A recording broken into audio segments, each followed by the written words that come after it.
round 2 of the 2024 Disc Golf Manitoba Provincials, sponsored by Disc Republic, powered by Prodigy, presented exclusively here on Park Pro. This is the 4th stop on the Canadian Disc Golf Tour in 2024. It's brought to you by the patrons of Park Pro. Become one of our heroes. A couple of bucks a month goes a long way to keeping us on the road doing this, and thank you as well to the PDGA of Canada. My name is Matt Lysak, and joining me in the booth is my partner, Andre Lauder. First Park Pro, full Park Pro commentary, Andre. This is a lot of fun. It is. It's great. And you know what is also is a lot of fun? It's Le Barrier Park. It's a lot of fun, even when there is 100% chance of mosquitoes. They get to you, but you get used to them after a little while. Yeah. You could see here Marshall Toews, our lead card. He's sitting at -5 and in first place. He's an actual farm boy from Elma, Manitoba. He's no stranger to Manitoba coverage, and he's no stranger to Park Pro coverage either. He's been on a few of our events. He's got to be the most successful pro athlete out of Elma, Manitoba. I would say so. Yeah. Brian Freese, and currently tied for second at -4 from Winnipeg. This is a name that you guys will recognize. He is the 2009 PDGA Rookie of the Year. Not bad. Multi-time winner at this event. Nick Briere making his way onto Park Pro coverage for the first time, I believe.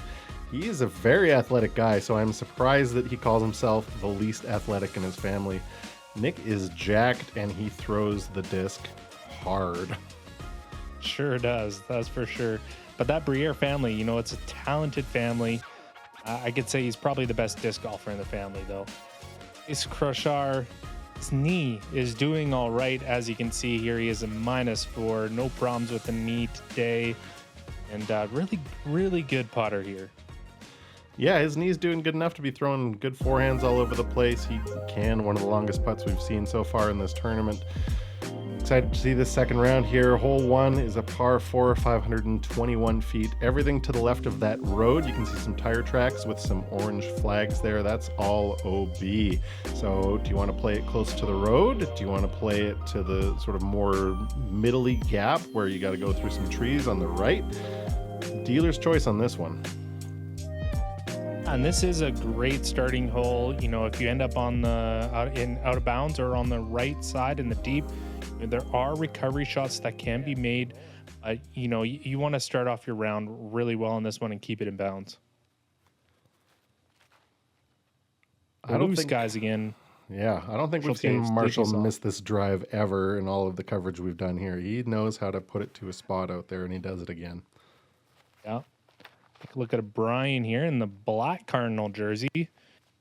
Putting this one out to the left again. Is he going to squeeze out of bounds, though? Oh, my goodness. Yes, he is. Unfortunately, the second round in a row. Doing the OB. His first shot on Park Pro coverage. This one's looking pretty good. Hits that gap really nicely. Like he's going to be in the deep stuff a little bit, but he will hopefully have a line from there. And this also looks pretty textbook from Bryce. Yeah, making the correction from round 1. He put it out a little bit wide to the right in round 1. So a little bit. Just a little bit. Over the top. You mentioned his Cardinal jersey, one of the Cardinal-sponsored players in Canada. Have a look on Cardinal's website and support. There's a couple of Canadian pros rocking the Cardinal jerseys. Brian is one. Miguel Alvarado is another one. They both have beautiful jerseys on there. Support your pros and also look sharp on the course. Look, speaking of looking sharp, that was a great upshot. That was perfect. Okay. He's here. Day 2, these guys are feeling a little bit more dialed so far. Coming to play, that's for sure. Fortunately, Brian off to another slow start here. Yeah, kind of tough to see. I don't know if Brian was playing as much so far this year. He had a pretty active 2023 season. I wonder if maybe he's just a little bit rusty as we get the fadeaway putt there from Marshall.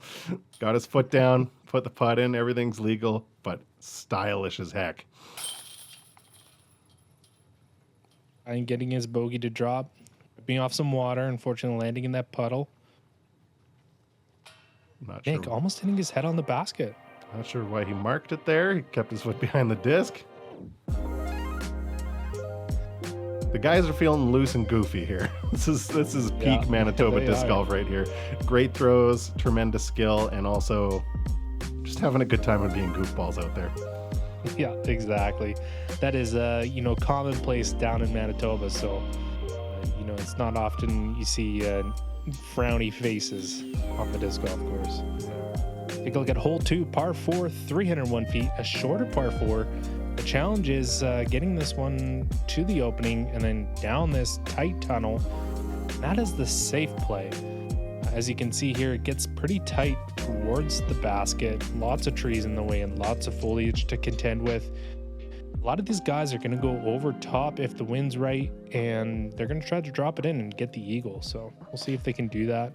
This one's very reminiscent of, I think it's hole 6 west at Aspen Meadows, which will be our next stop on the Canadian Disc Golf Tour, where it's a kind of a short forehand approach on the drive. This one, you don't have that risk of OB going long. You're just in some trees if you push it a little bit long, but it's the similar type of shape where your drive is, for a lot of these guys, is just a layup around the corner trying to hit a spot.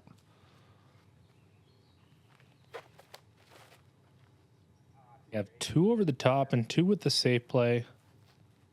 We'll see which ones end up being the proper play here. You never really know from Brian's body language whether he laced a shot or he shanked a shot. No, that's for sure. We'll always play the next shot the same speed, whether he likes it or not. Marshall putting this one a little bit deep, but he will still have a putt. Nice. That overhand shot a little bit shorter than what he'd like. Getting this one through, and he should be able to clean that par, no problem. Tricky shape on this approach shot. There isn't really an obvious window that they're all trying to hit here. And there's that casual upshot after just pitching it out of the bush from Brian. And he's gonna have to watch his head. Putting this one close as well. Just Marshall. Just love seeing that concentration, Yes, especially sir. on the putting green. He's gonna get those to drop. He takes his time and he knows the gravity of each putt. Unfortunately, Nick maybe showing a little camera jitters here. I gotta think Nick's probably feeling those nerves. It's probably his first time on camera, I would think. I think so, yeah. We'll say he has got the style going today. He's got his the keen eye. Seattle Kraken fan. There can't be that many of them out there. In Not Manitoba. I do believe he has a relative that works for the Kraken. So Okay. Is he any relation to the Briere that was an NHL player, do you think? I think there's got to be some relation at somewhere. Yeah. That was the first connection I made.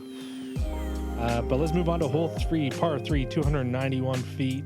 This is a tight shot off the tee. And you have to get the proper angle, because if you don't, you have to hit this gap. And if you don't, you're going to end up on the trees on the right or on the left. It's a very hard angle to hit, but there is a lot of ground play that can be had here. We saw Brian show us, if you didn't watch the first round, go back to the first round. Just go back to hole 3, use the timestamps. Watch Brian's shot on this one. That's the ideal shot on this hole. Mm-hmm. And obviously Bryce was not watching round 1 coverage before he teed off here.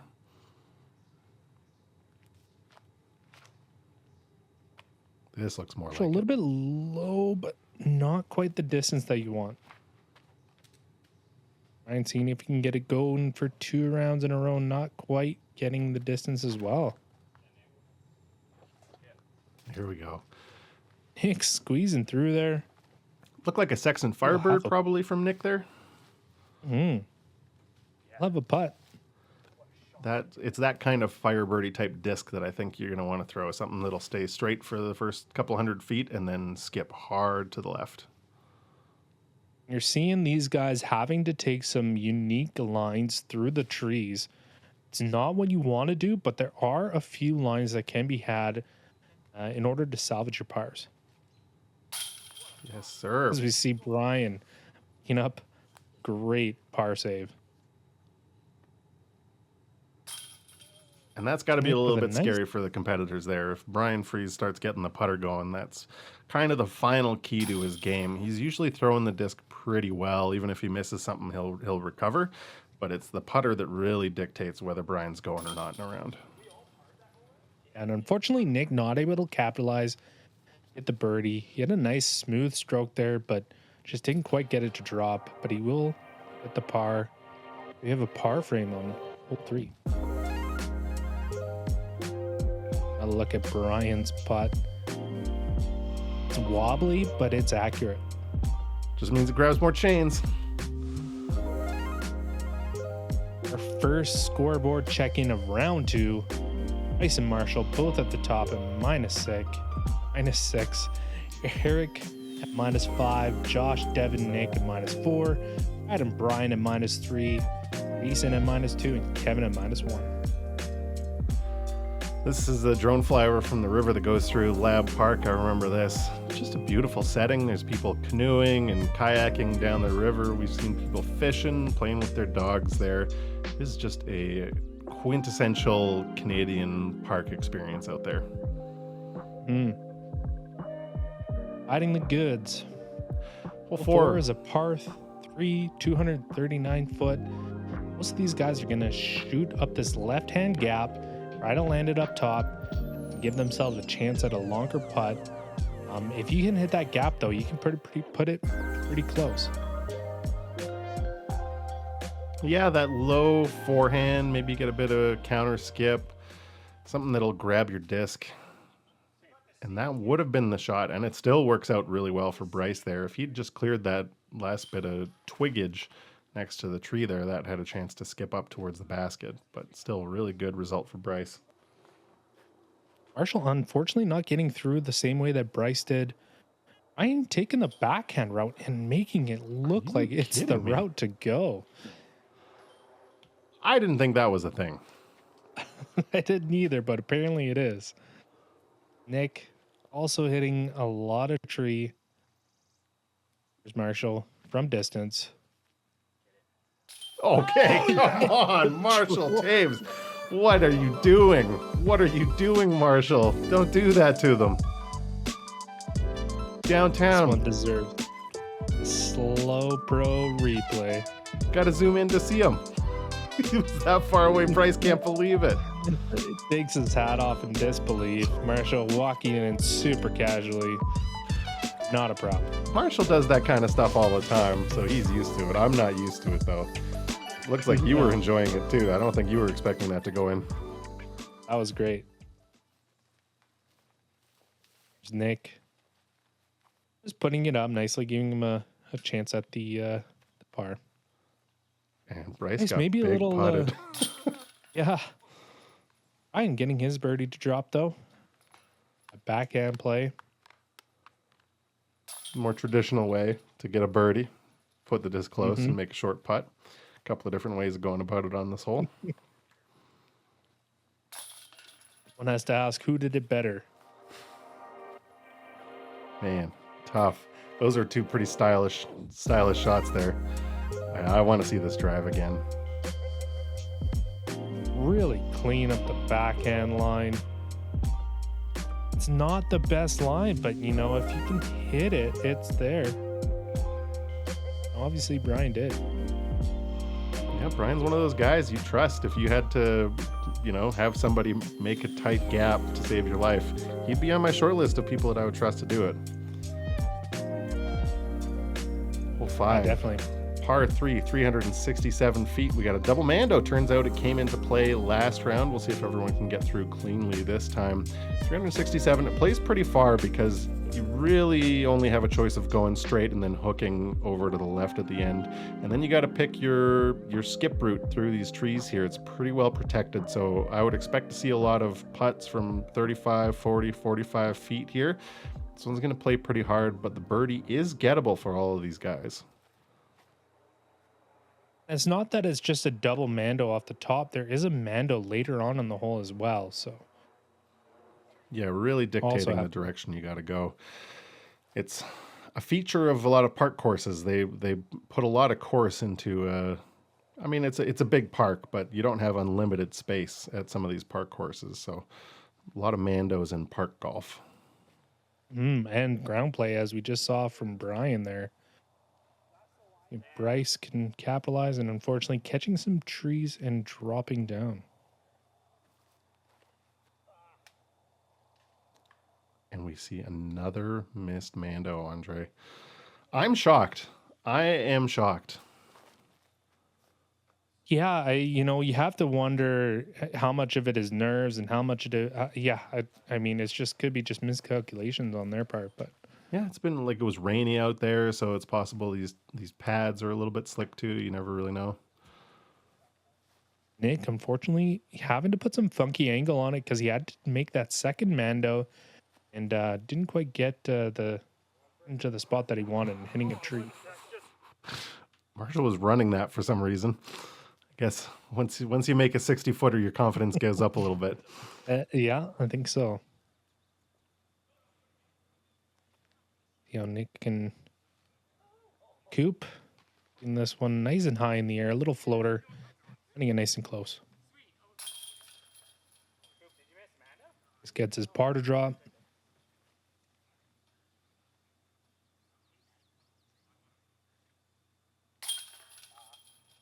Marshall as well.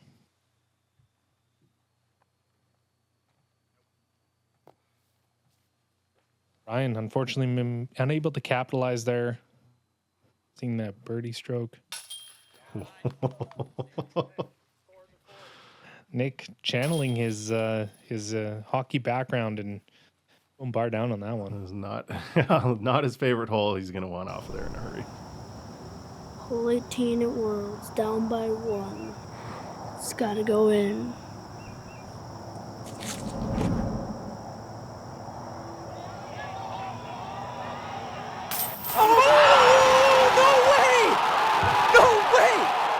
Unbelievable. Yes.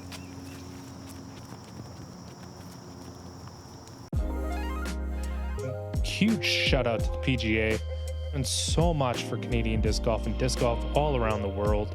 All the dollars that are going towards your tournaments and everything, they're getting reinvested in Canadian disc golf, and great supporters of this coverage and other coverage around Canada as well.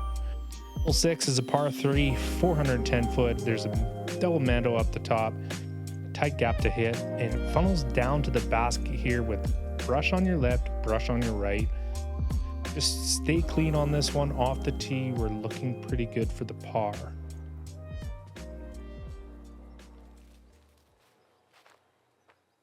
Definitely one of the harder birdies to get, that's for sure. No question. I like the idea there from Marshall. Brian gets this one not just a little bit too much hyzer. If he had that same disc but released a little bit straighter, I think he would have had a shot at a putt there. Be getting a little bit lucky and able to stay somewhat in the middle. Unfortunately, Bryce a little bit carries into the bush a little bit too much. Does he have krakens on his shirt too? Is that He like sure a giant does. squid? He gets that one to go pretty far for Nick. He's going to have a look at birdie there. Yeah, looked like the best of the bunch for sure. Watch Marshall putting it in pretty close. Real casual upshot. Come on. Okay. Could have been the most casual birdie on this hole that you may have ever seen. He was like mid stride on that forehand. Nick just wisely laying up. Didn't quite have the line to go for it, but I think you're going to see a lot of Drop it threes far. on this hole in general. It's just outside of a super gettable range for most of these guys, especially with the angle where the basket is placed between those two rows of trees. I think 3 is going to be a pretty common result. hmm.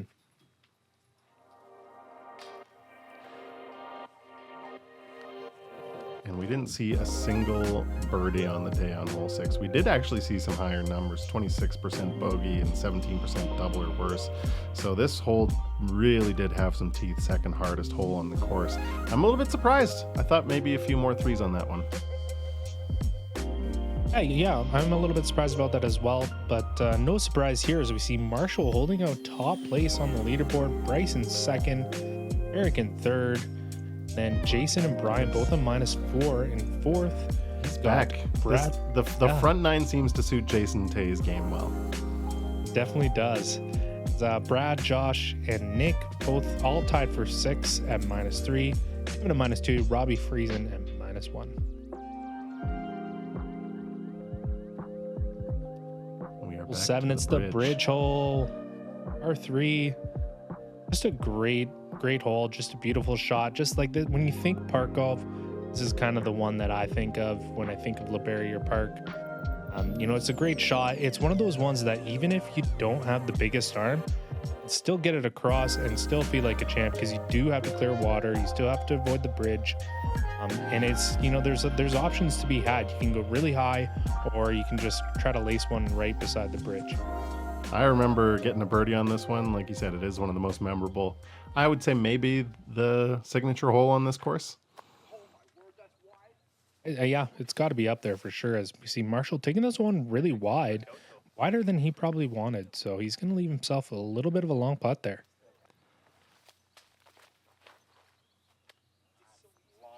Right, just making the adjustment. Not quite as close as he had first round, but he should have a good putt there. Yeah, that'll play.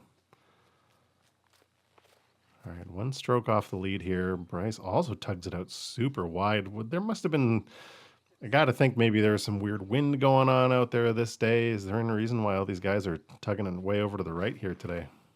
I'm wondering, the trees aren't moving that much. Maybe it's because there isn't any wind, and there usually is. So if Marshall can capitalize anyways. He can make those. So, and also, speaking of making those, Bryce hitting band again. Usually can count on some of those dropping for those guys. Okay, Nick gets on the board here with the massive putt. Love to see it. Great putt from Nick. Good stuff from the man in blue.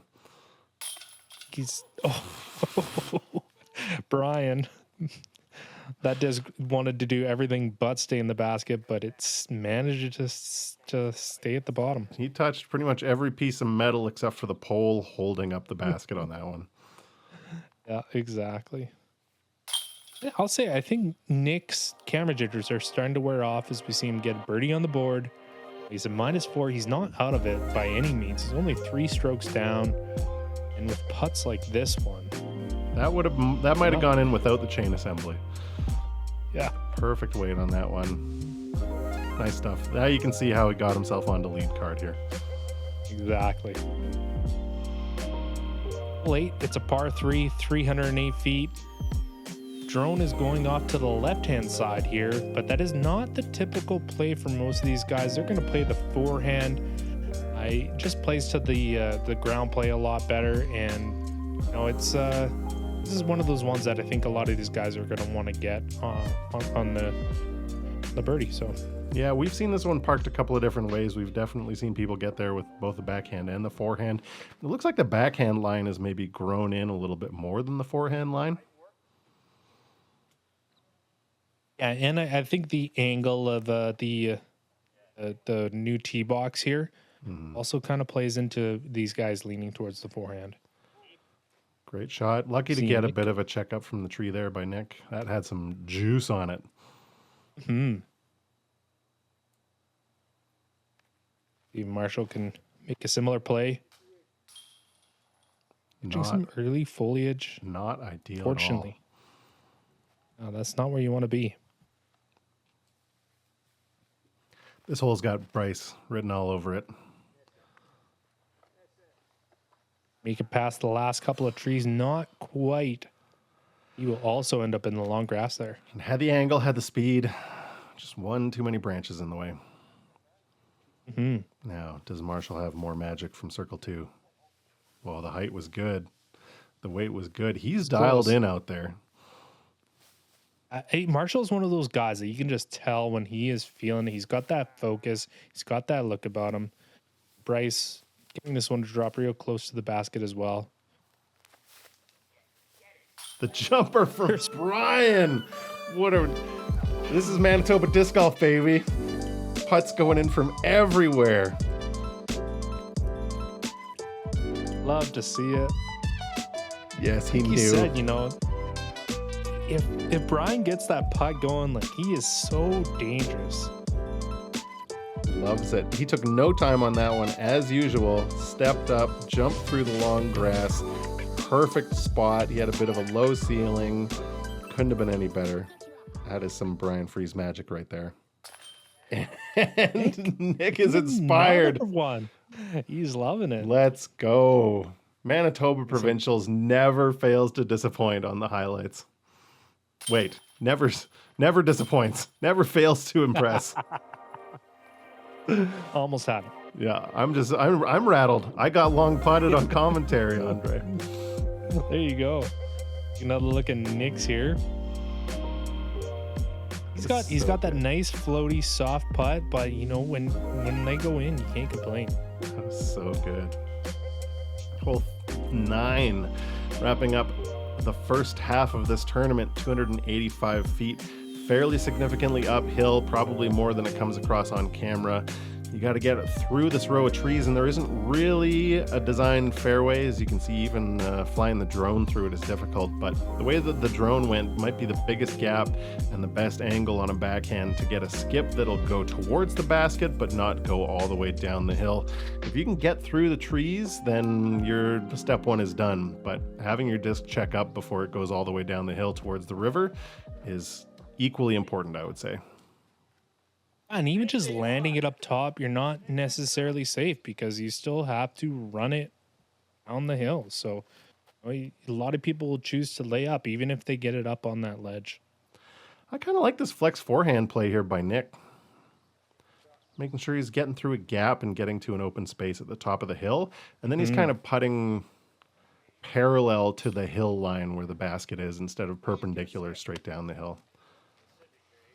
You see Marshall, he's able to get these up pretty consistently. We saw it in round 1. He's in a similar spot, maybe a little bit longer. But let's see if he can make the putt or lay it up and see what he decides to do. Yeah, this hole is showing its teeth. The drive is pretty terrifying from down there. It's mentally, I think it's just as challenging as physically when you're throwing uphill through a gap, I find. Mm-hmm. So you watched Bryce and Brian laying theirs up. Bryce maybe a little bit longer than what he wanted. Not for Nick, though. He puts that one real close. That is a textbook 3 on hole 9. There's Marshall. Made it look like he had me going for a little bit. I thought he was going to go for that one. Watch Bryce go for that one. Gets it to drop. We've seen nothing but big putts out here, Andre. The guys are starting to roll down. They're dropping them in from everywhere. Yeah, exactly. As we watch Brian put his in as well. We have the couple of layups. Not easy layups either with this hill. Luckily, there is some long grass, so your disc is more likely to come to rest where you want it to. Let's take a look at Bryce's death putt here. So good. No problem. Sand chains. Basket does its These job. Manitobans, they know how to putt, that's for sure. Oh, we've got Eric Weeb chasing from the chase card. He is tied with Brian and Bryce, 1 stroke back of Marshall. And we've got Jason Toews from the 3rd card making his way up. He's got the hot round going so far, 4 down through 11.